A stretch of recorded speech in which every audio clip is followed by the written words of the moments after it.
Shalom saudara, saudara pastinya tidak asing dengan kata unity atau kesatuan hati. Gereja kita selalu menggabungkan kesatuan hati sebagai nilai yang penting. Dalam Voice of Pentecost kali ini, kita akan membahas bagaimana Pentakosta menghadirkan kesatuan.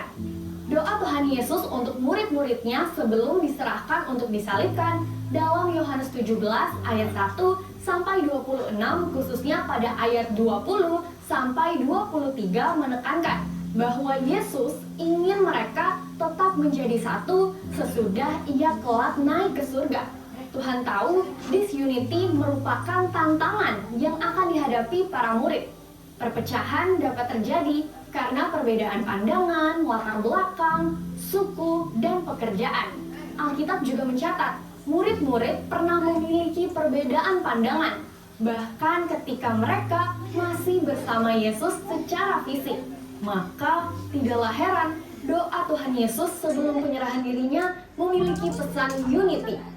Dalam Yohanes 13 sampai 16, banyak pesan unity yang Yesus ajarkan dan janjinya atas pencurahan Roh Kudus.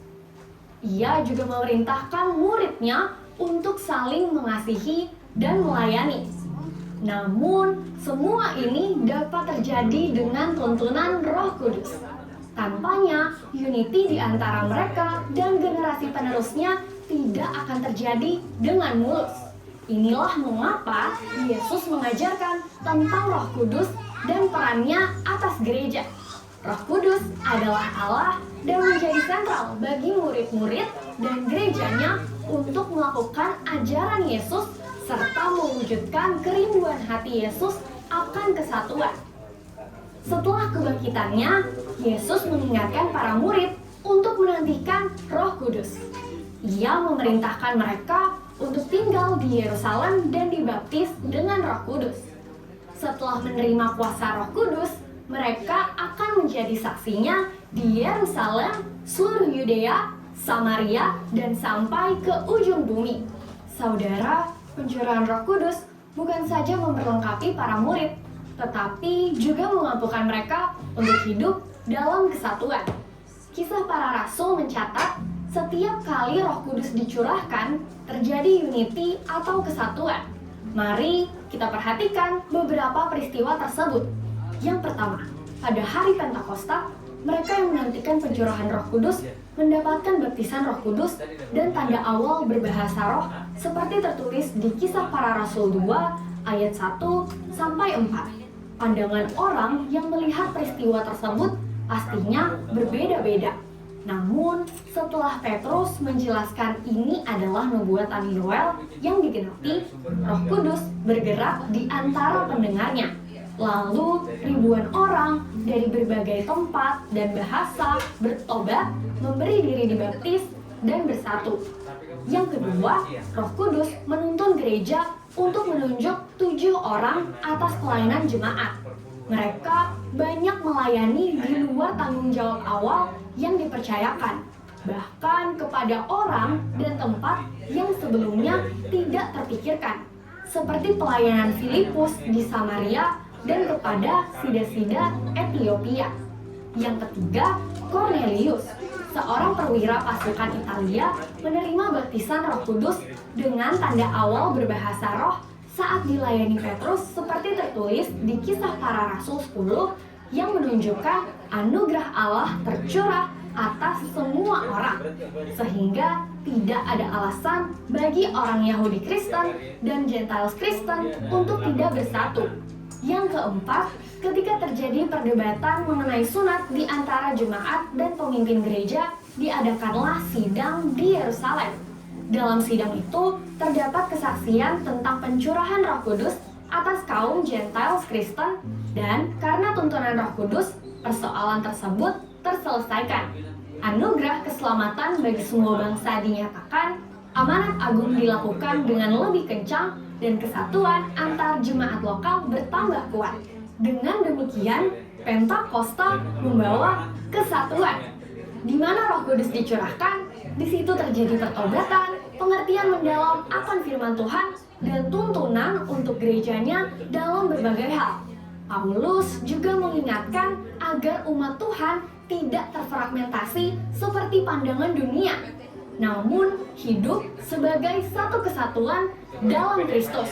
Sesuai Galatia 3 ayat 26 sampai 27. Sebab kamu semua adalah anak-anak Allah karena iman di dalam Yesus Kristus. Sebab kamu semua yang dibaptis dalam Kristus telah mengenakan Kristus.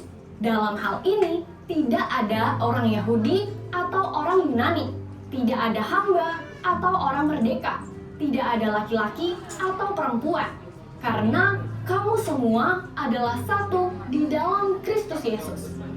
Saudara, tugas kita saat ini adalah melanjutkan apa yang telah Yesus ajarkan dan para rasul kerjakan, yaitu hidup dalam kesatuan. Karena kita telah menerima Roh Kudus dan kasih Kristus. Untuk penjelasan lebih lengkap dari tim teologi kami, silahkan scan QR Code yang tersedia atau buka website kami di gbigatsu.id. Tuhan Yesus memberkati.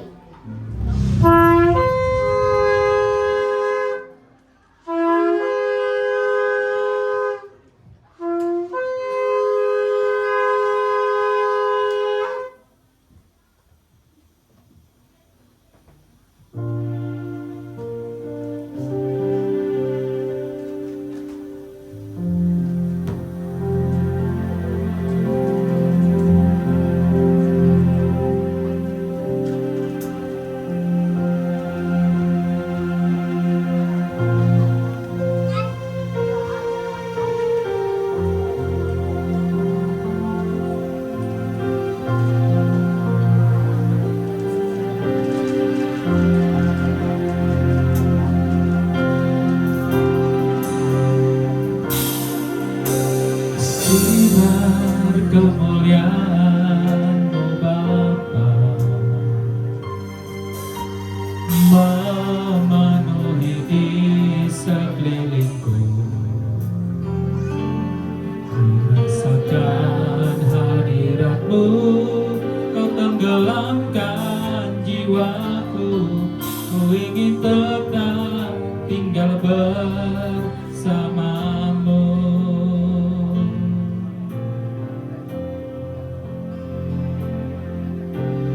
Sinar kemuliaan-Mu Bapa memenuhi di sekelilingku. Ku rasakan hadirat-Mu, Kau tenggelamkan jiwaku. Ku ingin tetap tinggal bersama-Mu.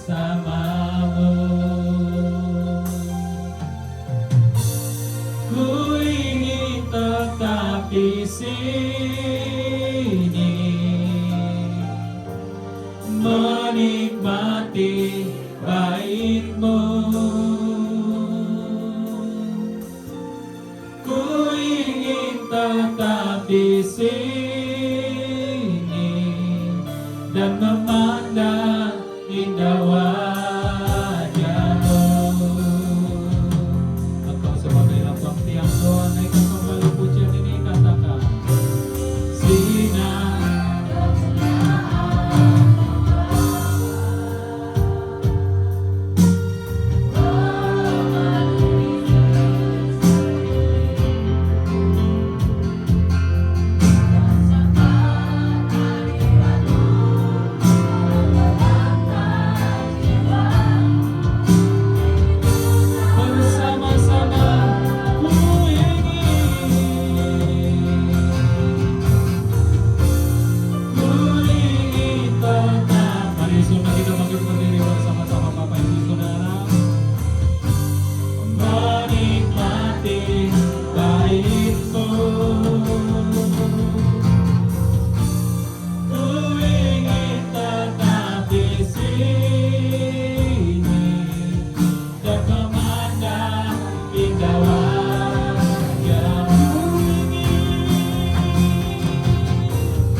siang hari ini? Amin. Yang mau memuji Tuhan dan meninggikan Tuhan boleh lambaikan tangannya. Tepuk tangan yang meriah bagi Tuhan Yesus. Haleluya. Kita akan bacakan Mazmur 91. Dalam lindungan Allah, orang yang duduk dalam lindungan yang maha tinggi dan bermalam dalam naungan yang maha kuasa akan berkata kepada Tuhan, tempat perlindunganku dan kuku pertahananku, Allahku yang kupercayai. Sungguh dialah yang akan melepaskan kau dari jerat perangkap burung, dari penyakit sampar yang busuk. Dengan kepaknya ia akan menundungi engkau, di bawah sayapnya engkau akan berlindung. Kesetiaannya ialah perisai dan pagar tembok. Engkau tak usah takut terhadap dahsyat malam, terhadap panah yang terbang di waktu siang, terhadap penyakit sampar yang berjalan di dalam gelap, terhadap penyakit menular yang mengamuk di waktu petang. Walau 1000 orang berlari di sisimu dan 10.000 di sebelah kananmu, tetapi itu tidak akan menimpamu. Engkau hanya menontonnya dengan matamu sendiri dan melihat pembalasan terhadap orang-orang fasik. Sebab Tuhan ialah tempat perlindunganmu, yang maha tinggi telah kau buat tempat perteduhanmu. Mara petaka tidak akan menimpa kamu, dan tulah tidak akan mendekat kepada rumahmu. Sebab malaikat-malaikatnya akan diperintahkannya kepadamu untuk menjaga engkau di segala jalanmu. Mereka akan menatang engkau di atas tangannya, supaya kakimu jangan terantuk kepada batu. Singa dan ular tedung akan kau langkahi. Engkau akan menginjak anak singa dan ular naga. Sungguh hatinya melekat kepadaku, maka aku akan meluputkannya. Aku akan membentenginya, sebab ia mengenal namaku. Bila ia berseru kepadaku, aku akan menjawab. Aku akan menyertai dia dalam kesesakan. Aku akan meluputkannya dan memuliakannya. Dengan panjang umur akan kupenyangkan dia, dan akan kuperlihatkan kepadanya keselamatan yang daripada. Berikan tepuk tangan yang meriah. Kita tepukkan kepala kita berdoa. Terima kasih Tuhan Yesus buat siang hari ini, ibadah kami yang kedua. Kami percaya kalau Tuhan Engkau melawat ibadah kami yang pertama, dan saat ini ibadah kami yang kedua kami serahkan ke dalam tangan-Mu. Berlangsungnya ibadah ini dari awal pertengahan dan akhirnya Tuhan Engkau yang campur tangan. Berkati setiap umat-umat-Mu yang sudah hadir, bahkan yang masih dalam perjalanan. Tuhan hantarkan mereka di tempat ini tanpa kekurangan sesuatu apapun. Terima kasih Tuhan Yesus, kami yang terlibat siang hari ini dalam pelayanan WLC Fokus. Engkau yang memberkati dan mengurapi kami. Bahkan hamba-Mu yang akan menyampaikan isi hati-Mu, Engkau urapi secara khusus ya Bapa. Sehingga lewat pemberitaan firman Tuhan, semua kami di tempat ini diberkati. Puji-pujilah Engkau Tuhan Yesus. Kami siap untuk memuji Engkau, kami siap untuk memuliakan Engkau. Dalam nama Tuhan Yesus Kristus kami sudah berdoa dan mengucap syukur. Haleluya. Amin. Silakan duduk kembali Bapak Ibu Saudara, kita tetap dalam hadirat Tuhan.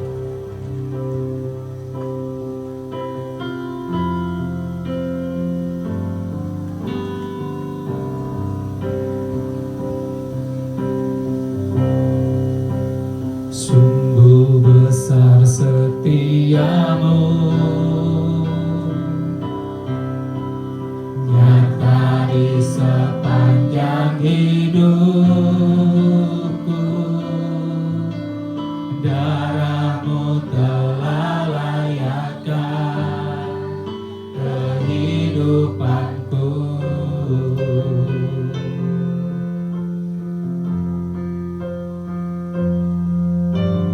Tiada kata yang bisa lukiskan indahnya Kau Tuhan. Bagi-Mu segala pujian dan kemuliaan.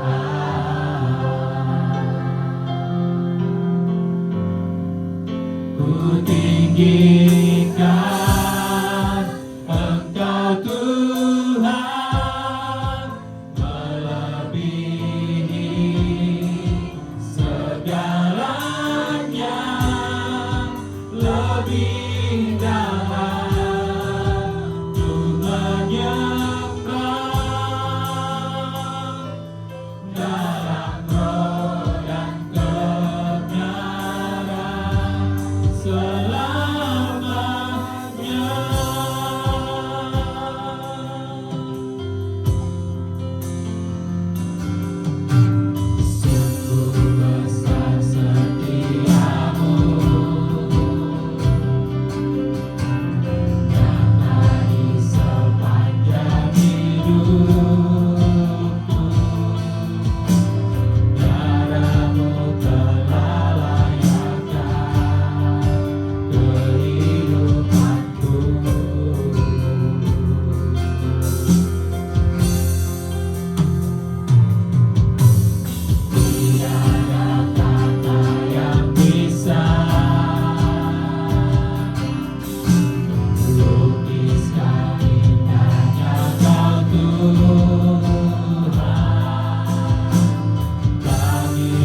biasa dalam hidup kami, Yesus.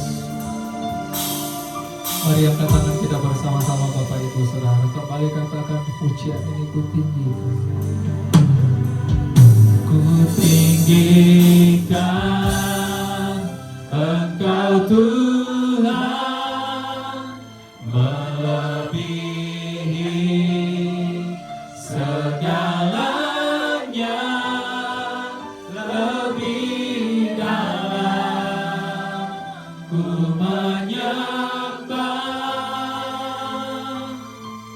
dalam roh dan kebenaran.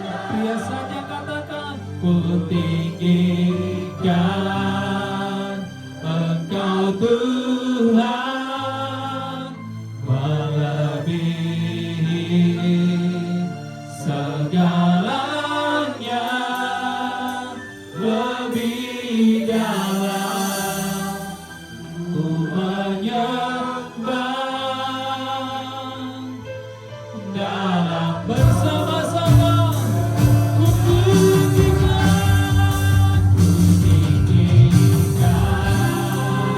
Engkau Tuhan, kami tinggikan Engkau lebih dari segalanya.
Sekali lagi kita angkat tangan kita Bapak Ibu Saudara. Oh ya, tangan-tangan kami yang terangkat di hadapan-Mu ya Tuhan. Kami tahu kami lemah, namun Tuhan yang selalu memberikan kami kekuatan. Amin. Biarlah segala yang bernafas memuji Engkau Tuhan. Engkau layak dipuji dan disembah. Makasih Bapa Surgawi.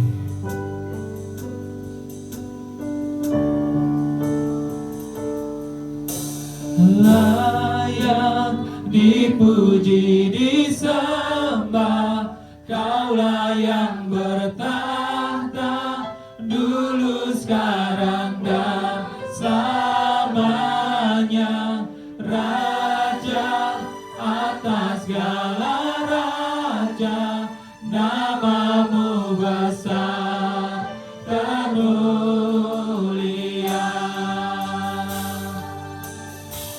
Layak dipuji disembah, Kaulah yang bertahta dulu, sekarang dan selamanya, Raja atas segala raja, namamu besar termulia.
Terima kasih Tuhan Yesus.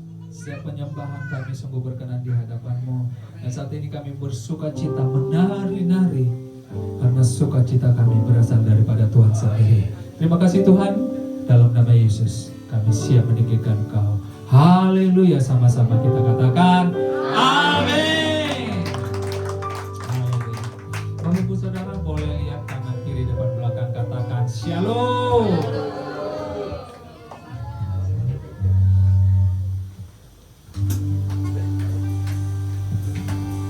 Satu minggu berlalu, semua karena kemurahan Tuhan. Kita ada semua karena kasih-Nya. Aman dalam lindungan Tuhan. Amin. Tepuk tangan bagi Tuhan Yesus. Walaupun bumi berlalu, gunung-gunung bergoncang, kasih Tuhan tetap ada bagi kita. Haleluya. Biar bumi akan berlalu, biar bulan tak bercahaya lagi, biar langit akan bergoncang, matahari tak bersinar lagi,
apakah pujian ini dikatakan Shalalalalala, aku cinta Yesus, ganti akunya nama sendiri. Shalalalalala, Jimmy cinta Yesus. Amin. Biar bumi akan berlalu, biar gelap tak bercahaya lagi, biar langit akan bergoncang, matahari tak bersinar lagi. Tetapi Tuhan Yesusku tak pernah ingkar janji, semua yang dibisarkannya pasti akan digenapi.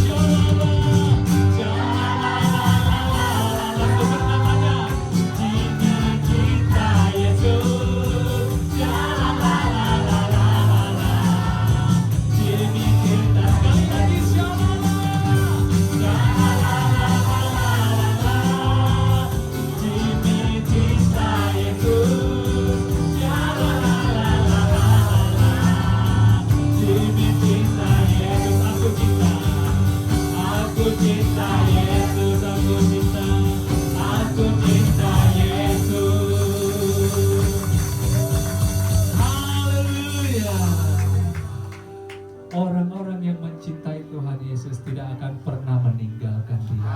Dan Tuhan Yesus juga tidak akan pernah meninggalkan setiap kita. Haleluya, silakan duduk kembali Bapak Ibu Saudara. Kita persiapkan hati kita.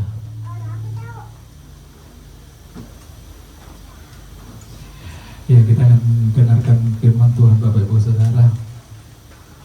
Biarlah firman Tuhan yang akan kita dengarkan menjadi kekuatan baru bagi kita. Terima kasih Tuhan Yesus buat kasih setiamu bagi kami ya Bapa. Dan sebentar juga kami akan berikan korban syukur kami kepada Engkau Tuhan. Biar persembahan kami dipakai untuk memperlebar kerajaan-Mu. Kami siapkan hati kami mendengarkan firman-Mu. Urapi hamba-Mu yang akan mendengarkan firman, yang memberitakan firman-Mu, agar firman-Mu Tuhan nyata dalam setiap kami yang mendengarkan. Urapi secara khusus agar pemberitaan firman Tuhan nyata dalam setiap hidup kami. Terpuji-pujilah Engkau Tuhan Yesus. Dalam nama-Mu kami berdoa dan mengucap syukur. Haleluya. Amin. Mari bawa persembahan syukur kita di hadapan Tuhan.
kami mencintai Tuhan karena Tuhan terlebih dahulu mencintai kami.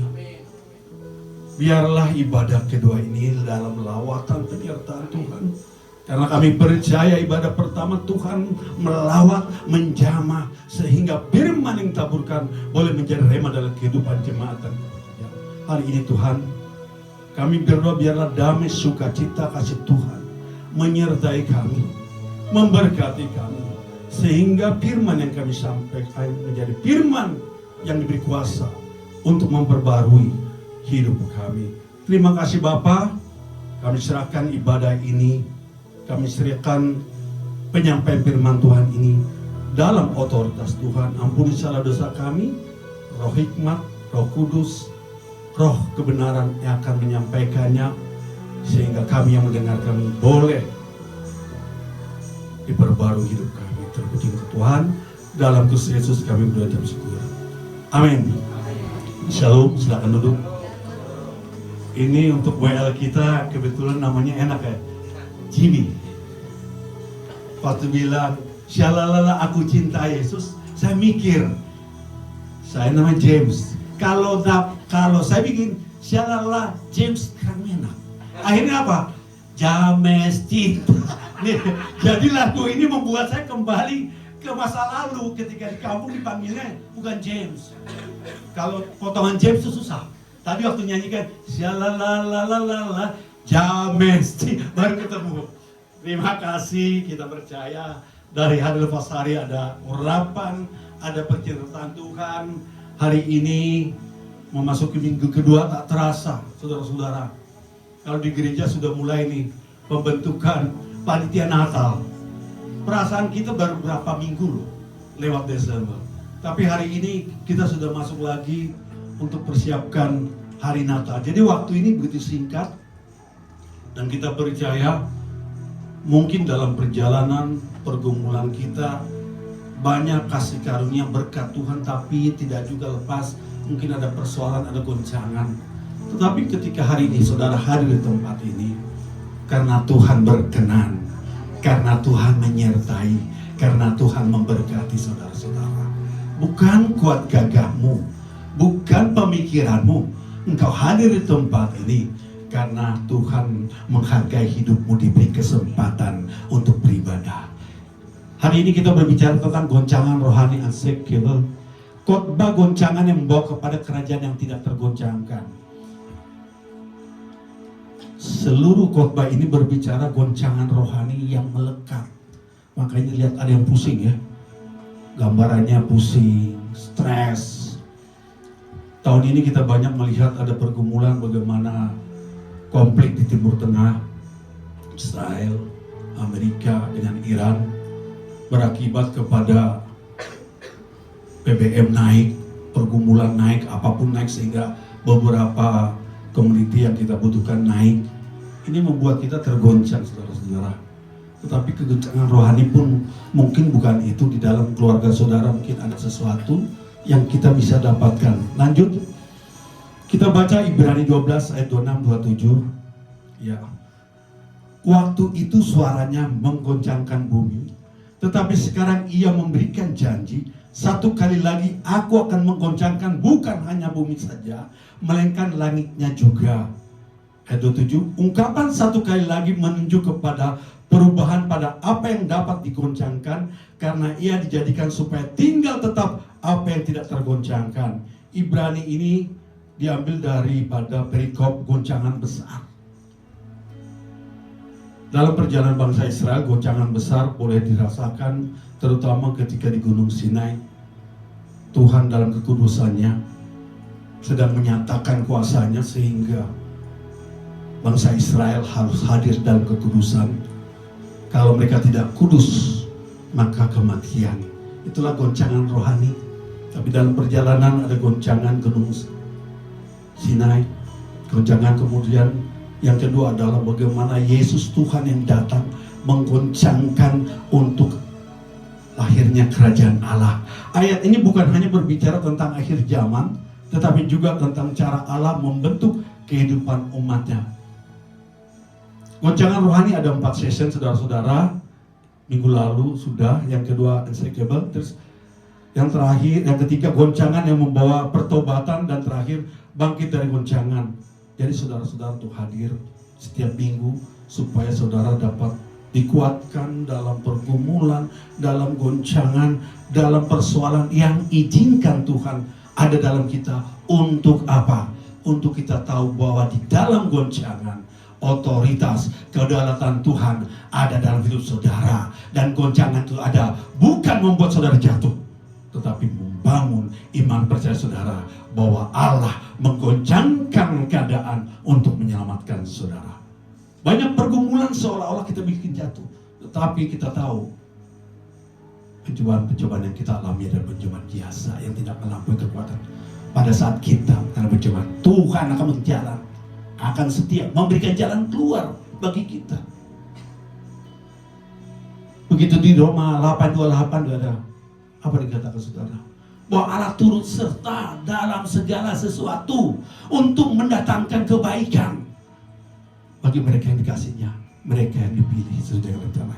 Saudara, bagian-bagian yang memang Tuhan turut serta dalam pergumulan, dalam goncangan untuk membawa step demi step pada kekuatan iman dan pada kemuliaan Tuhan dalam hidup saudara.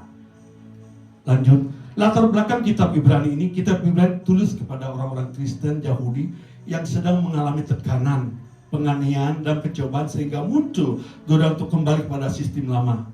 Penulis Ibrani menegaskan bahwa Kristus lebih tinggi daripada malaikat, Musa imam besar, korban perjanjian lama. Karena itu mereka dipanggil untuk bertekun dalam iman. Goncangan ini berbicara agar kita bertekun dalam iman, bahwa Tuhan punya otoritas dalam hidup kita dan goncangannya menyelamatkan kita. Lanjut, makna kata dalam Ibrani 12 ayat 4 yang saya dapat, yang kita baca, suaranya menguncangkan bumi, mengacu kepada peristiwa di Gunung Sinai. Keluaran 19, saudara bapak ibu bisa baca, ketika Allah menyatakan kekudusan dalam kuasanya sehingga gunung berguncang hebat. Goncangan menjadi tanda kehadiran Allah. Makna kata satu kali lagi, kutipan dari Hagai 2 ayat 6, menunjuk kepada tindakan Allah yang bersifat final. Allah akan menyempurnakan rencananya melalui Kristus pada akhir, melalui penghakiman terakhir. Keempat, apa yang dapat digoncangkan akan disingkirkan. Dalam bahasa Yunani, metathesis berarti dipindahkan atau disingkirkan. Yang terakhir, supaya tetap tinggal apa yang tidak tergoncangkan. Yang tidak tergoncangkan adalah kerajaan Allah, firman-Nya, kasih karunia-Nya, karya Kristus, dan keselamatan orang percaya. Dan kita umat pilihannya akan tetap tidak tergoncangkan, karena Allah terus serta dalam segala sesuatu untuk mendatangkan kebaikan buat kita. Lanjut, kesalahan memahami goncangan. Kita bisa lihat gambar ini bagaimana murid-murid salah paham. Tuhan di mana? Ada yang bilang guru tidur katanya. Dalam ombak, dalam peristiwa seperti ini, mereka lihat kok Tuhan tidak hadir. Kok Tuhan tidur enak-enak di bawah buritan. Tidak, padahal kita sudah tergoncang. Padahal peristiwa ini terjadi supaya Tuhan lihat bahwa Tuhan tetap setia di dalam kasih pelayanannya. Tuhan akan menjawab goncangan itu untuk kebenaran. Kesalahan memahami goncangan ini yang membuat kita salah menghadapi pergumulan persoalan. Menganggap setiap goncangan sebagai hukuman Allah. Dalam peristiwa apapun dalam hidup saudara, mungkin ada goncangan, baik finansial, baik kesehatan, baik pekerjaan, baik keluarga. Ketika kita merasa hidup kita tidak lebih baik daripada orang lain, ketika kita merasa doa dan air mata tak henti-hentinya lepas dari hidup kita, seolah-olah kita yang dekat dengan Tuhan yang saat beribadah terus timbul dalam pergumulan, ada goncangan-goncangan. Seringkali kita sering berkata, Tuhan tidak hadir dalam hidupku, Tuhan tidak hadir dalam pergumulanku. Sejauh aku melangkah Tuhan, pergumulan tidak lepas dari hidupku. Sehingga kita merasa seolah-olah Tuhan menjauh dan sebagainya. Ini untuk Tuhan menghukum aku. Kesalahan memahami goncangan. Peristiwa ini sering kita alami ketika kita merasa penyakit. problem tahun ke tahun tidak pernah lepas dari hidupmu. Pergumulan dalam dunia bekerja, sebentar-bentar pindah, sebentar-bentar perusahaan yang kita sedang nikmati ada penghematan, ada hal-hal yang membuat kita seolah-olah berat hidup. Dan ini membuat kita melihat bahwa seolah-olah Tuhan sedang menghukum hidup kita. Tidak semua penderitaan merupakan hukuman langsung atas dosa. Ada goncangan yang bertujuan mendidik, menguji, memurnikan atau mempersiapkan seorang bagi maksud Allah. Ini kesalahan kita menganggap setiap goncangan sebagai hukuman, padahal ada itu yang disebut tadi bahwa Allah turut bekerja dalam keadaan. Jadi ketika Allah turut bekerja, bukan hanya yang baik-baik dalam hidup kita, bukan yang sukses-sukses saja dalam hidup kita, bukan yang nyaman, tapi dalam pergumulan, dalam pencobaan, dalam goncangan yang membuat kita merasa air mata, doa dan pengharapan kita seolah-olah Tuhan tidak jawab. Tapi justru disitulah untuk mendatangkan kebaikan buat kita, karena Tuhan sedang mendidik, menguji, memurnikan hidup kita. Yang kedua, menjadi krisis iman. Buat apa ke gereja? Buat apa persekutuan? Buat apa tempat rumahku ini menjadi tempatku? Toh pekerjaanku sebentar katanya mau tutup, sebentar dipanggil. Toh usahaku nggak maju-maju, apapun yang usahakan bermasalah. Ada krisis iman. Ketika kita melihat bahwa Allah menghukum kita, krisis iman dalam hidup kita. Seolah-olah kita timbul keraguan hidup kita bahwa Allah mengasihi kita. Bagi mereka yang diberkati, ya kita bilang karena kamu diberkati, kau menganggap Tuhan memberkati. Tapi aku yang mengalami pergumulan, kita timbul dalam krisis iman. Ketika doa belum dijawab, sebagian orang kecewa lalu meninggalkan Tuhan. Hari ini saudara, ketika apapun pergumulan goncangan, jangan salah memahami goncangan. Jangan tinggalkan iman percayamu pada Tuhan. Dia Bapa yang baik, Dia Allah yang kudus, Dia yang ada di surga. Dia turun sebagai hamba, sebagai manusia ke tempat ciptaannya untuk menebus saudara.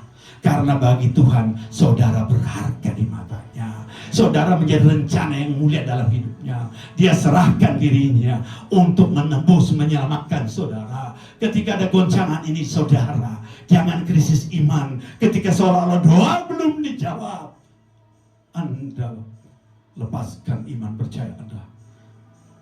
Kesalahan memahami goncangan karena krisis iman. Ada lagi bicara teologi kemakmuran.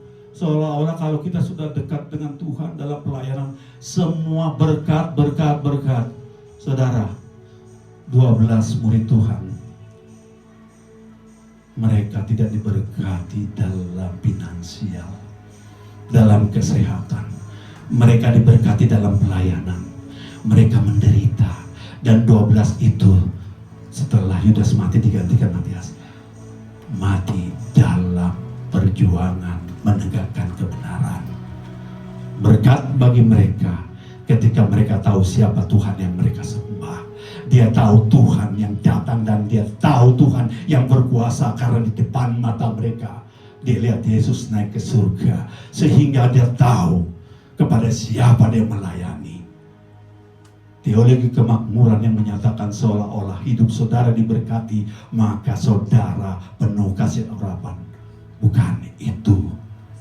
Kasih urapan Tuhan adalah ketika engkau diselamatkan, ketika imanmu dikuatkan, ketika roh bersama rohmu senantiasa memanggil ya Bapa, ya Aba, ya Bapa. Ketergantungan hal duniawi. Banyak orang Kristen merasa aman karena harta, pekerjaan, relasi. Ketika semua terguncang, iman mereka goyah karena fondasi bukan Kristus.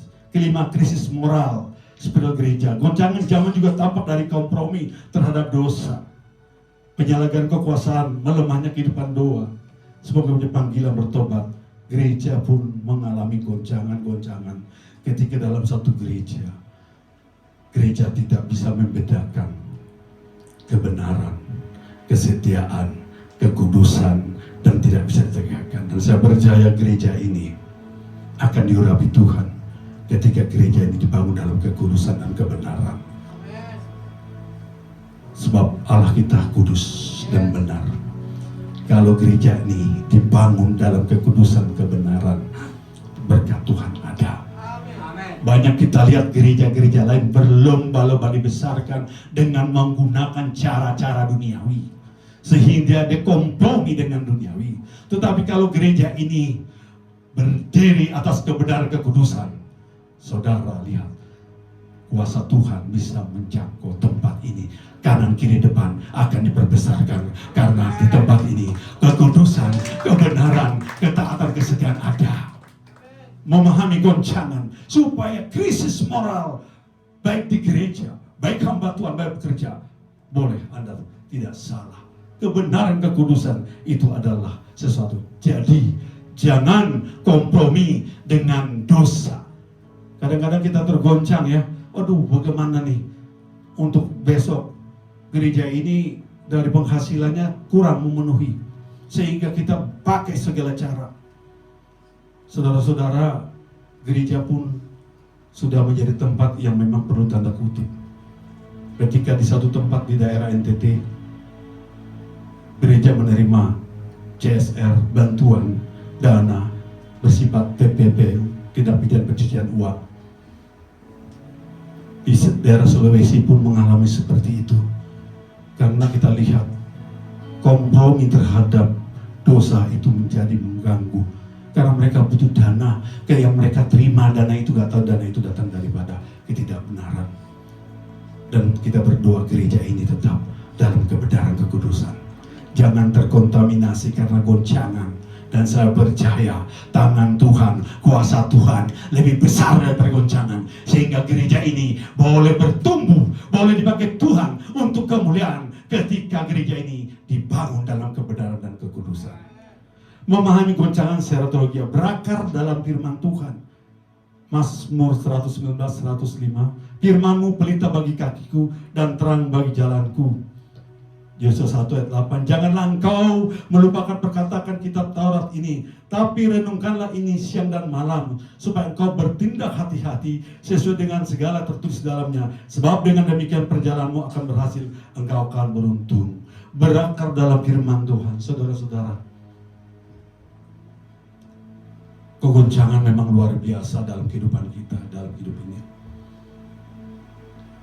Beberapa hari ini kita bisa lihat dalam dunia saya sebagai pengacara, kegoncangan itu bagian daripada menegakkan profesi sebagai salah satu unsur penegakan hukum.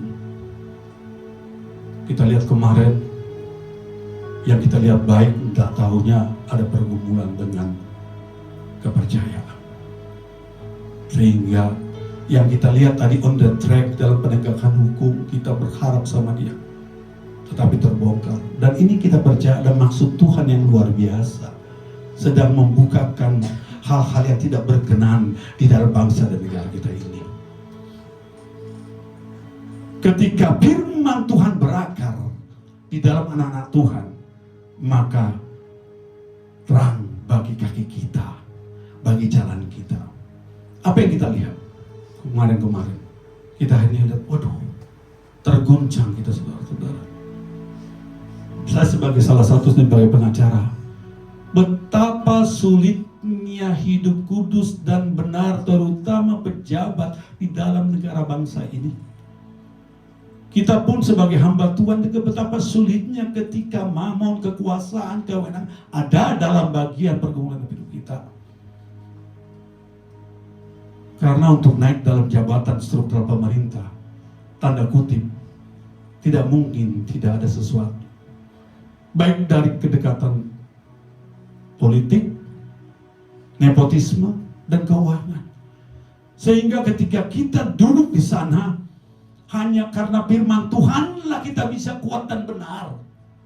Kalau tidak, kita akan pasti gagal karena kita masuk. Kalau kita tidak dekat dengan atasan, kita tidak akan naik jabatan. Kalau kita dekat, atasan kita main. Kalau kita bongkar, tidak setia, kita dibuang. Kalau kita diam saja, kita tetap seperti itu. Tetapi bagi kita yang hadir hari ini, apapun kedudukanmu, tetaplah engkau berakar dalam firman Tuhan.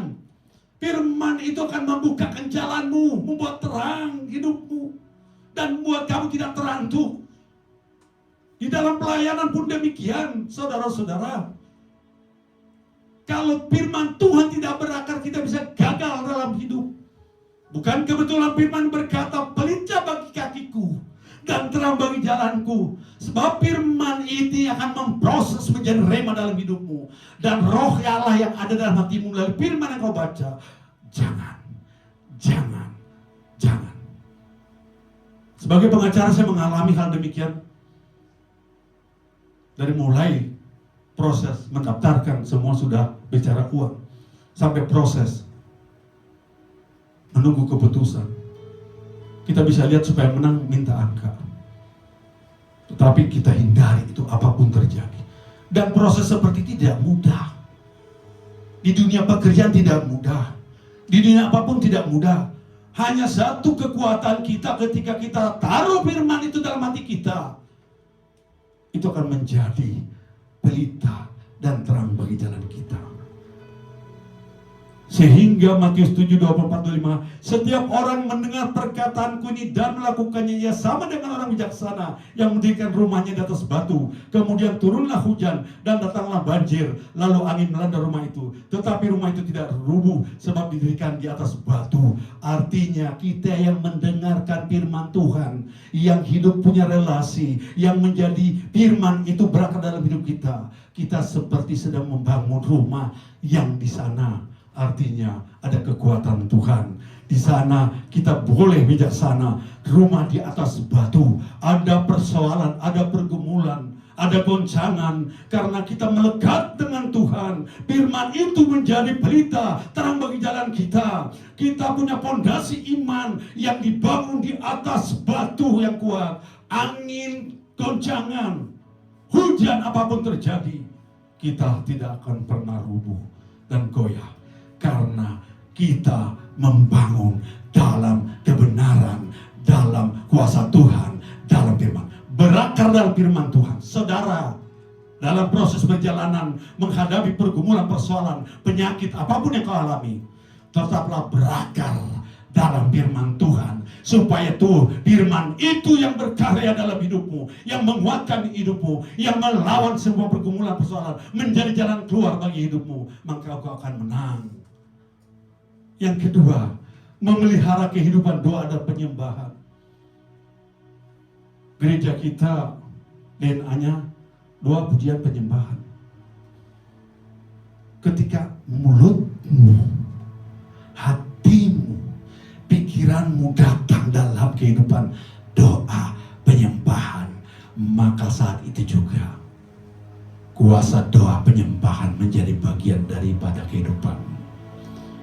Filipi 4 ayat 6-7, janganlah hendaknya kamu khawatir tentang apapun juga, tapi nyatakanlah dalam segala hal keinginanmu kepada Allah dalam doa, permohonan dan ucapan syukur.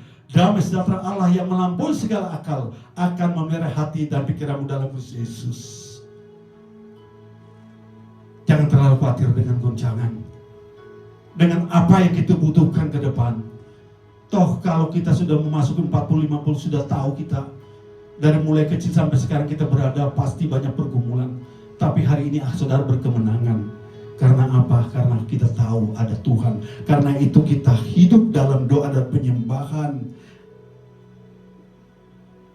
Bahwa pergumulan, persoalan, goncangan yang ada dalam hidupmu, dalam kehidupan doa dan penyembahan. Menangislah kepada Bapa. Bagaimana Hizkia, seorang raja yang dia tahu umurnya akan mati. Tapi dia datang pada Tuhan. Dia datang dalam doa dan penyembahan. Dia bertekuk pada Tuhan. Apa yang terjadi? Tuhan tambahkan. Tuhan lepaskan dari maut. Dia tambahkan umurnya. Saudara, kalau hari ini pergumulanmu, kekhawatiranmu, masa depan anak-anakmu, masa depan keluargamu seolah-olah sedang dalam masuk situasi goncangan dan pergumulan sehingga engkau menjadi khawatir, datang dalam doa, pujian, penyembahan. Tetaplah berdoa, mengucap syukurlah dalam segala hal, Sebab itulah dikehendaki Allah dalam Kristus Yesus bagimu. Tuhan ingin rindukan doa, ucapan syukur dari hidupmu. Ketika ada goncangan ini terjadi, Tuhan sedang rindu doamu, ucapan syukurmu, penyembahanmu pada Tuhan. Jangan lari, jangan krisis iman, jangan tinggalkan. Marilah pemenang, bergumul dalam goncangan, tetapi bergumul dalam kehidupan doa dan penyembahan. Karena Tuhan sangat berkenan. Penyembah benar akan menyembah Bapa dalam roh dan kebenaran seterusnya. Tuhan rindukan dalam goncangan yang kamu alami, engkau hadir sebagai pendoa, pemuji, penyembah menjadi bagian hidupmu. Justru dalam goncangan engkau datang setia pada Tuhan. Tuhan berkenan di dalam hidupmu. Memahami penderitaan sebagai proses pembentukan, bahwa goncangan penderitaan itu sebagai proses. Roma 5 ayat 3-5. Dan bukan hanya itu saja, kita malah bermegah juga dalam kesengsaraan kita. Karena kita tahu bahwa kesengsaraan itu menimbulkan ketekunan, dan ketekunan menimbulkan tahan uji, dan tahan uji menimbulkan pengharapan, dan pengharapan tidak mengecewakan, karena kasih Allah telah curahkan dalam hati oleh Roh Kudus yang telah dikaruniakan pada kita. Pergumulan, pencobaan, goncangan yang Tuhan izinkan, pada ujungnya adalah satu proses dalam hidup kita. Kita akan dibentuk oleh Tuhan, ya, dengan apa? Adanya pengharapan bahwa Allah tidak akan pernah mengecewakan saudara-saudara. Bulan ini kita sedang fokus bagi bapak-bapak, terutama pencinta bola ya. Mungkin kita sampai malam pagi kita nonton karena kita terlalu asik tanpa sadar istri kita, "Pak, bantu dulu, tunggu, jangan dulu." Kadang-kadang kita bisa kurang peka dengan istri karena fokus dengan ada sesuatu hal yang kita bisa lihat dalam proses pergumulan apapun, ya, fokus, pengharapan, kemauan itu bisa menghasilkan hasil. Mesir bertandang dengan Argentina. Semua orang tahu kemampuan Argentina pasti bisa lalui Mesir dengan mudah. Semua berjalan on the track, seolah-olah orang bilang tinggal tunggu gol, tinggal tunggu hasil. Dan apa yang terjadi saudara? Ada goncangan saat itu. Tiba-tiba balik bergetar. Serangan balik, jebol 1-0. Tergoncang, seluruh tergoncang. Kita bisa lihat mereka mulai panik. Dan kita sebagai penonton beriman, aduh, bahaya nih. Main yang tambah lagi, masuk lagi, anulir, masuk lagi. Pada saat inilah iman kita bilang goncang, nggak ada harapan. Tetapi ada satu figur kemampuan luar biasa. Mereka tetap setia dalam perjuangan. Dia bergumul, tim ini tidak takut, tim ini berjuang. Mereka fokus, mereka setia dalam keadaan kegoncangan. Mereka tetap maju, tidak mundur. Sesuatu yang mustahil bisa terjadi. Hanya hitungan 11 menit mereka bisa menangkan pergumulan. Pembelajaran kita sebagai penikmat, bahwa dalam pergumulan ini mungkin kita tadinya on the track, lagi bekerja, tiba-tiba diputus kerja kita. Ketika kita lagi sehat, tiba-tiba anggota keluarga kita sakit. Ketika kawan kita mapan, tiba-tiba terputus seolah-olah dari lain. Hanya satu, fokus pada Tuhan, ketaatan menjalankan dalam pergumulan, tidak menyalahkan siapa-siapa.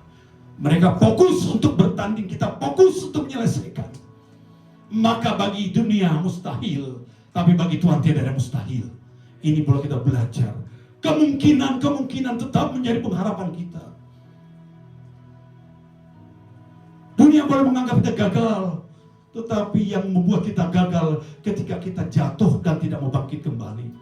Tapi ketika tim ini berjuang, yang tidak mungkin menjadi mungkin dan mereka memenangkan. Pembelajaran bagi anak-anak Tuhan bahwa tidak ada sesuatu yang mustahil kalau kita fokus pada Tuhan, setia pada Tuhan, on the track dari kebenaran, jalan terus pada Tuhan. Yang mustahil menjadi jadi.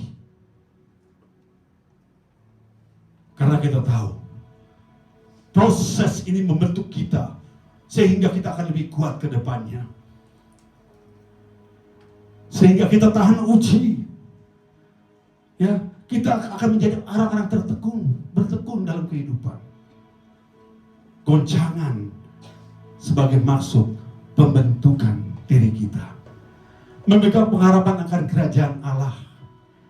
Ibrani 12:28. Jadi karena kita menerima kerajaan yang tidak tergoncangkan, mari kita mengucap syukur dan beribadah kepada Allah menurut cara yang berkenan kepadanya dengan hormat dan takut. Tetaplah mengucap syukur karena pengharapan kita pada Allah. Penderitaan zaman sekarang tidak dapat dibandingkan kemuliaan yang akan nyatakan pada kita. Pergumulan, goncangan, penderitaan yang kau alami tidak dapat dibandingkan dengan imanmu, karena kasih karunia Tuhan engkau diselamatkan. Bagian ini adalah ketekunan kita, pengharapan kita bahwa kita akan hadir dalam kerajaannya nanti di Yerusalem. Itulah goal, itulah tujuan kita, sehingga dalam proses karakter Kristus menjadi bagian hidup kita. Kita tahu ada pergumulan, tapi penuhlah dengan buah roh supaya karakter Kristus itu ada dalam hidupmu. Ada kasih, damai, sukacita, kesabaran, kebaikan, kemurahan, kesetiaan, pengendalian diri, kemurahan ada dalam hidupmu. Minta supaya Tuhan penuhi dalam hidupmu, karena pengharapan kita bukan dalam dunia ini, tetapi kita yang jatuh dalam dosa telah diselamatkan. Pengharapan kita pada akhirnya kita menjadi satu keluarga besar yang boleh diberikan Tuhan menjadi anak-anak Tuhan dalam kerajaan. Itulah pengharapan kita. Mari, gak perlu takut. Kita punya pengharapan ada kerajaan kekal.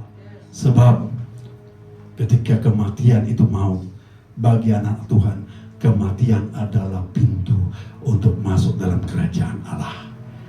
Kematian itu telah dikalahkan. Kuasa maut telah dikalahkan Tuhan dengan kebangkitannya. Itu pun berlaku karena engkau diberi kuasa sebagai anak Allah untuk menerima mahkota kerajaan. Itulah pengharapan kita. Hidup kudus dan taat. Berusaha hidup damai dengan semua orang, kejarlah kekudusan, sebab tanpa kekudusan tidak ada seorang pun akan melihat Tuhan. Tetap bersekutu, saling menguatkan. Inilah hari ini. Tinggalkan pergumulan, datang beribadah. Dan mari kita saling memperhatikan supaya kita saling mendorong dalam kasih, dalam pekerjaan baik. Janganlah kita menjauhkan diri dari pertemuan-pertemuan ibadah kita seperti dibiasakan oleh beberapa orang. Tetapi marilah kita saling menasihati dan semakin giat melakukan menjelang hari Tuhan. Ini adalah bentuk persekutuan yang menguatkan. Hadir dalam kul-kul, hadir dalam doa pekerja, hadir dalam ibadah raya, supaya dalam ibadah ini kita dikuatkan menghadapi pergumulan dan pergumulan. Penutup, mengapa Allah menggoncangkan? Supaya kita berakar dalam firman, supaya kita semakin berdoa, supaya karakter kita dibentuk, supaya kita memandang kepada kerajaan Allah, supaya kita hidup kudus, supaya kita tetap hidup dalam persekutuan. Semua itu terjadi agar yang panah disingkirkan dan yang kekal tetap berdiri. Mungkin hari ini ada yang sedang mengalami goncangan, sakit, masalah keluarga, kesulitan, ekonomi, pergumulan. Firman Tuhan berkata bahwa Allah tidak sedang meninggalkan saudara. Ia sedang bekerja seperti tegaskan Roma 8:28. Karena itu janganlah takut menghadapi goncangan. Takutlah jika kita kehilangan iman. Jangan takut bila keadaan berubah. Takutlah jika kita menjauh dari Tuhan. Jadi karena kita menerima kerajaan yang tidak tergoncangkan, mari kita mengucap syukur dan beribadah kepada Allah menurut cara yang berkenan kepadanya dengan hormat dan takut. Kiranya ketika dunia tergoncang, iman kita tetap teguh. Ketika keadaan berubah, kasih kepada Kristus tetap nyala. Dan ketika segala yang sementara berlalu, kita didapati tetap setia berdiri dalam kerajaan Allah. Badai boleh datang, ini yang terakhir penutup. Badai boleh datang, dunia boleh berguncang, keadaan boleh berubah, tetapi Kristus tetap sama kemarin, hari ini, dan sampai selamanya. Roma 8 sebagai bentuk penguatan. Kita tahu sekarang bahwa Allah turut bekerja dalam segala sesuatu untuk mendatangkan kebaikan bagi mereka yang mengasihi Dia, yaitu bagi mereka yang terpanggil sesuai dengan rencana Allah. Saudara adalah bagian yang dipilih, ditentukan, direncanakan oleh Allah untuk menerima karya keselamatan. Bahwa dalam pergumulan, dalam goncangan, dari apapun terjadi, Allah hadir, turut serta semuanya untuk mendatangkan kebaikan bagi hidupmu, keluargamu, pekerjaan. Jangan lari daripada Tuhan. Setia pada Tuhan. Datang dalam doa, pujian, penyembahan. Dan kita tahu, goncangan ini hanya proses pembentukan diri. Dan kita tahu, pada akhirnya, karunia keselamatan menjadi hidup kita. Biarlah goncangan, biarlah bumi ini berlalu, tapi kasih setia Tuhan tidak berlalu dalam hidupmu, dalam keluargamu, dalam anak-anakmu. Soli Deo Gloria. Tuhan memberkati kita. Saya undang para yang tua.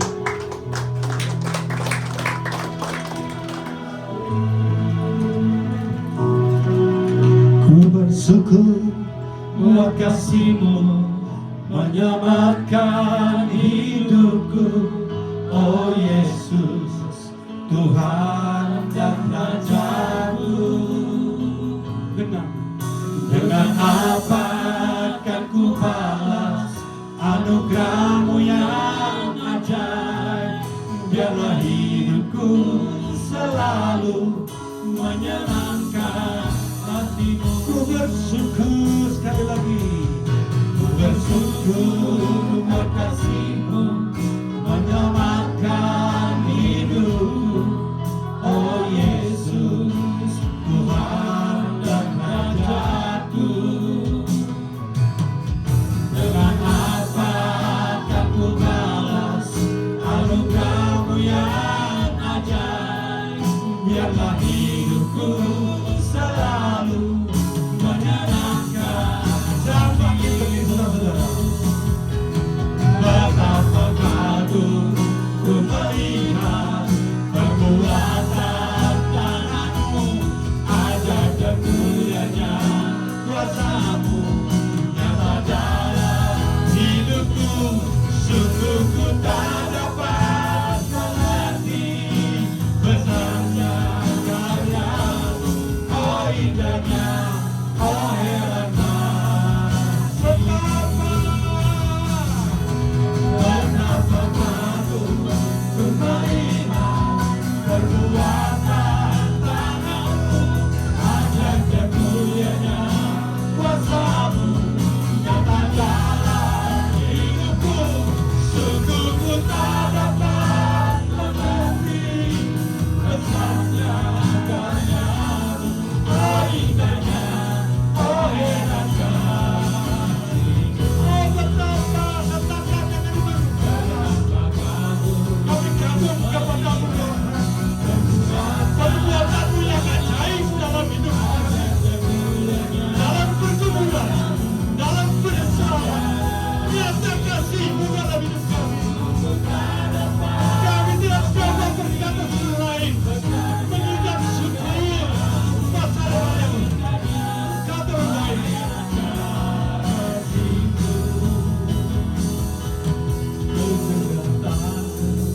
Ku melihat perbuatan tangan-Mu, ajaib dan mulianya kuasa-Mu nyata dalam hidupku.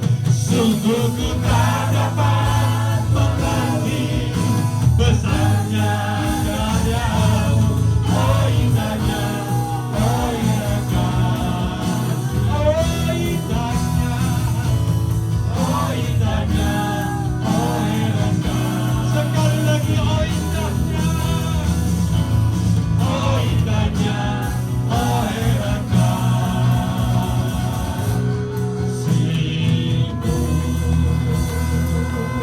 Sungguh Bapa, dalam pergumulan persoalan goncangan, kasih-Mu tetap indah dalam kehidupan kami.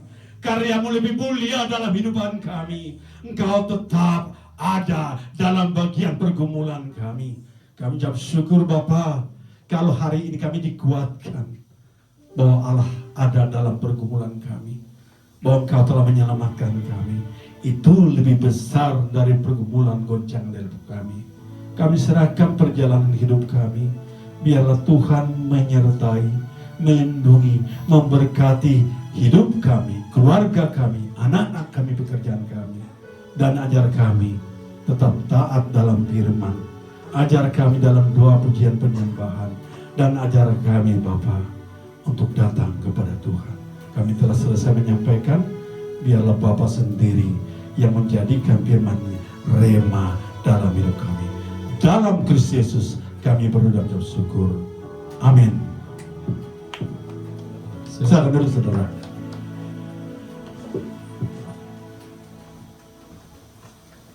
Iya, terima kasih kami mengucapkan atas nama pengerja dan seluruh jemaat GBI FGC untuk pelayanan Bapak James Yakian. Kiranya Tuhan memberkati pelayanan Bapak, pekerjaan, istri, dan anak-anaknya. Tuhan Yesus memberkati. Iya, kita akan dengarkan beberapa pengumuman untuk kegiatan kita sepekan ke depan lewat multimedia.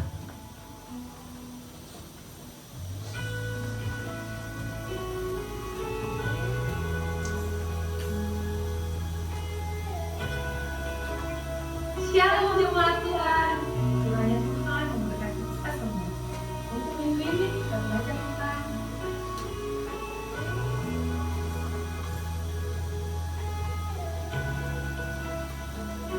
kami segenap pekerja di tempat ini dan semua jemaat Tuhan mengucapkan terima kasih untuk hamba-Nya atas firman Tuhan yang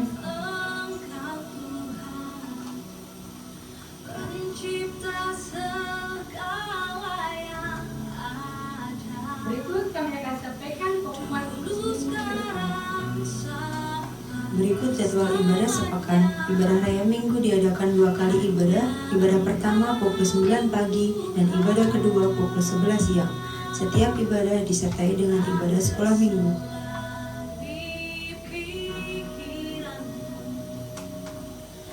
Ibadah full diadakan setiap hari Sabtu pukul 5 sore. Ibadah WBI diadakan sekali dalam sebulan pada hari Sabtu pukul 4 sore di tempat ini.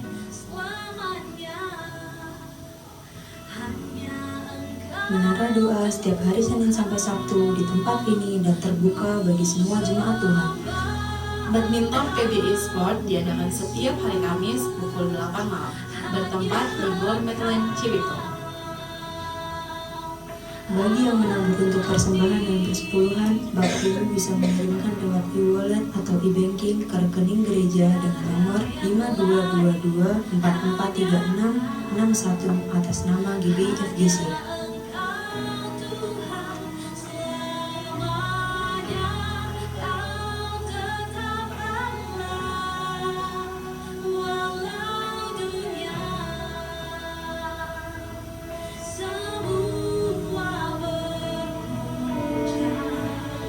Demikian pengumuman dalam sepekan. Terima kasih. Tuhan Yesus memberkati. Iya, kita akan akhiri ibadah kita pada siang hari ini. Mari saudara kita bangkit berdiri Bapak Ibu saudara.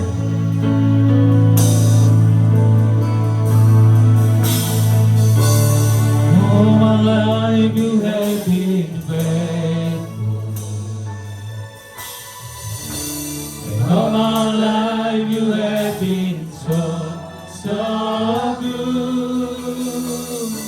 With every breath that I am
Kami mengucap syukur ya Bapa, kalau siang hari ini kami sudah diberkati Tuhan. Terima kasih Tuhan buat doa, pujian, penyembahan yang kami naikkan. Biarlah semuanya menyukakan hati-Mu ya Bapa. Terima kasih Tuhan Yesus, terima kasih. Engkau baik, Engkau dahsyat, Engkau ajaib. Engkau luar biasa Tuhan Yesus. Terima kasih Bapa buat kebenaran firman-Mu yang Tuhan sudah sampaikan melalui hamba-Mu ya Bapak Chin Siagian. Terima kasih Tuhan buat firman-Mu. Bila firman-Mu Tuhan terus tetap ada di dalam kehidupan kami. Biarlah ada goncangan-goncangan di dalam kehidupan kami. Kami tetap kuat karena ada Tuhan Yesus di dalam kehidupan kami. Terima kasih Bapak Surgawi, terima kasih. Kami berdoa Tuhan buat hamba-Mu ya Bapak. Buat Bapak Siagian ya Bapak, Engkau berkati. Bila Engkau urapi lebih lagi ya Bapak. Hikmat pengurapannya daripada Allah Bapa terus melimpah atas hamba-Mu ya Bapa. Berkati di dalam pelayanannya, berkati di dalam pekerjaannya, berkati di dalam usahanya Bapa. Tuhan juga berkati istri, anak-anaknya, keluarga besarnya. Biarlah Tuhan Kau memberkati lebih dan lebih lagi ya Bapa. Terima kasih Tuhan Yesus, terima kasih. Kami juga berdoa buat Bapak Gembala kami, Ibu Gembala kami. Terima kasih Tuhan Kau berkati Bapak Gembala kami dan Ibu Gembala kami. Pengurapan hikmatnya daripada Tuhan terus Tuhan Kau nyatakan atas hamba-Mu. Engkau pakai hamba-Mu lebih lagi ya Bapa, untuk boleh membawa jiwa-jiwa bagi kemuliaan nama-Mu. Berkati ketiga putra-putrinya Bapa, baik di dalam pendidikannya ya Tuhan, Kau berkati di dalam pekerjaannya. Yang terbaik bagi masa depannya Tuhan sudah berikan bagi mereka ya Bapa. Terima kasih Tuhan Yesus, terima kasih. Kami juga bawa doa kami kepadamu, Bapak Gembala Pembina kami Pak Insinyur Niko Nyotolo Raharjo, bersama istri anak-anak ya Bapak, serta penggembalanya Tuhan berkati. Berkati Gembala Rayon kami Bapak Adi Markus, bersama istri-istri, bersama istri anak-anak dan serta penggembalanya Tuhan berkati. Terima kasih Tuhan Yesus, terima kasih. Engkau pakai hamba-Mu ini Tuhan lebih dahsyat lagi. Terima kasih Bapa, terima kasih Tuhan. Kami juga berdoa buat hamba-hamba-Mu yang sudah ambil bagian di dalam pelayanan. Berkati worship leader, berkati singer, berkati imam-imam musik ya Bapa. Semuanya yang sudah ambil bagian di dalam pelayanan, Tuhan Kau berkati setiap kami. Sempurnakan setiap pelayanan kami Bapa. Ampuni pelayanan kami kalau kurang berkenan di hadapan-Mu Bapa. Biarlah semakin hari semakin berkenan di hadapan-Mu. Berkati umat-Mu, berkati jemaat-Mu. Semuanya yang sudah datang pada siang hari ini, kami percaya kami semua sudah diberkati oleh Engkau ya Bapa. Terima kasih Tuhan, kami bawa bangsa kami kepadamu. Presiden kami, wakil presiden, gubernur kami Jawa Barat Tuhan, aparat yang tertinggi sampai tingkat RT RW. Tuhan berkati ya Bapa. Bila urapan pemimpin Kau berikan pemimpin-pemimpin atas bangsa kami. Biarlah damai sejahtera-Mu turun atas bangsa kami Tuhan. Stabilkan perekonomian kami Indonesia ini Bapa. Terima kasih Tuhan, kami juga bawa persembahan kami. Tuhan sucikan, Tuhan kuduskan. Biarlah melalui persembahan kami, nama Tuhan dipermuliakan. Berkati tangan-tangan Tuhan yang sudah memberi, berkati tangan-tangan yang mengelolanya. Kami percaya Tuhan, keuangan gereja kami mendapat kelimpahan yang daripada Tuhan. Terima kasih Bapa, kalau sebentar kami pulang, kami rindu menerima berkat-Mu melalui hamba-Mu. Dan kami mau berdoa sebagaimana doa yang sudah Engkau ajarkan kepada kami. Bapa kami yang di surga, datanglah kerajaan-Mu, jadilah kehendak-Mu di bumi seperti di surga. Berikanlah kami pada hari ini makanan kami secukupnya, dan ampunilah kami akan kesalahan kami, seperti kami juga mengampuni orang yang salah kepada kami. Dan jangan membawa kami ke pencobaan, tapi lepaslah kami daripada yang jahat. Karena pelakunya kerajaan dan kuasa dan kemuliaan sampai selama-lamanya. Sidang jemaat yang dikasihi oleh Tuhan Yesus, Engkau adalah biji mata Tuhan. Kasih Allah ada padamu. Roh Kudus Tuhan sudah dicurahkan kepadamu untuk membuat engkau teguh berdiri di tengah goncangan, untuk membuat engkau teguh berdiri dalam kebenaran firman Tuhan. Kembalilah ke dalam kenyataan hidupmu sehari-hari. Taati firman Tuhan. Nyatakanlah kasih dan keselamatan Tuhan Yesus kepada semua orang. Dan untuk itulah engkau menerima berkat Tuhan. Angkat kedatanganmu dan aminkan setiap perkataan berkat ini. Tuhan memberkati engkau. Tuhan memberkati suami, istri, anak-anak, cucu-cucumu. Tuhan memberkati rumah tanggamu dan finansialmu. Tuhan memberkati sekolah dan studimu. Tuhan memberkati setiap pekerjaan dan usahamu. Apapun yang kau rencanakan, apapun yang kau perbuat, Tuhan membuat semuanya berhasil. Kasih karunia dari Allah Bapa dan damai sejahtera dari Tuhan Yesus, serta persekutuan yang manis dengan Roh Kudus, menyertai kehidupanmu dari sekarang sampai Maranatha, Tuhan Yesus datang yang kedua kali, menjemput kita di awan-awan yang permai, bahkan sampai selama-lamanya. Semua yang percaya dan sudah diberkati Tuhan Yesus katakan, amin. Kiranya